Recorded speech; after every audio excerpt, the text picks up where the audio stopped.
People, the headlines, the issues impacting you, all on This Week in Cincinnati on 9 on Your Side. Welcome back to This Week in Cincinnati. This week, WCPO 9 on Your Side celebrated its 70th anniversary. 7 decades of serving our community, not only with news, but also with entertainment and information to help you and your family. Many people still remember programs like Uncle Al, and there are a lot of big stories to talk about as well, like the Beverly Hills Supper Club fire, the Lucasville prison riots, the Carrollton bus crash, and the Who tragedy, just to name a few.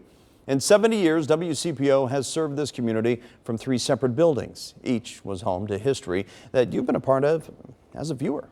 But how much of that do you really know? How good is your 9 IQ?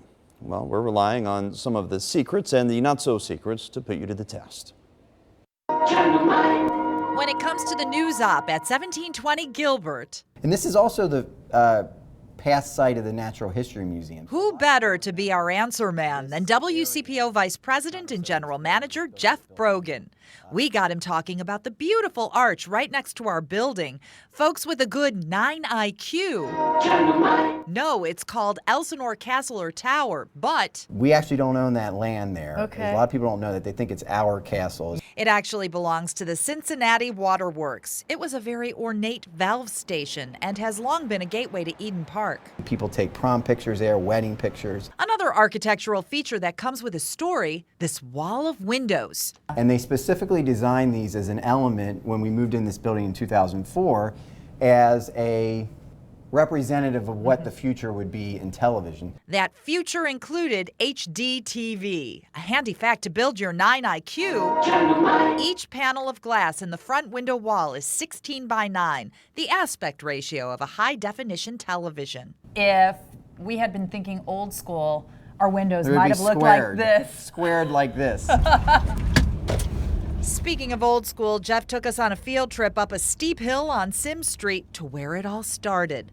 Director of Engineering Larry Shields knows the site well because he keeps tabs on the technology here that makes it possible for you to see us. So we're at the WCPO transmitter site. Okay, but it used to be what?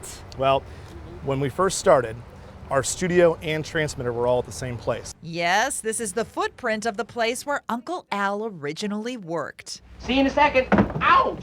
Kids in this neighborhood here in Walnut Hills would come up the hill and just come right into the studio because TV was new then. When TV was new to WCPO, these were the front doors people used. That part of the structure still stands. What I am really humbled by is the fact that Al Shuttlecotty worked in this building. In 1967, he ended up moving to new news digs at 5th and Central. 9 IQers. No, it's now home to the expanded Duke Energy Convention Center, which brings us back to our current station on Gilbert Avenue and an answer to one of the most frequent questions we get. Who does on-air makeup? Takes me about a half hour to do makeup and hair.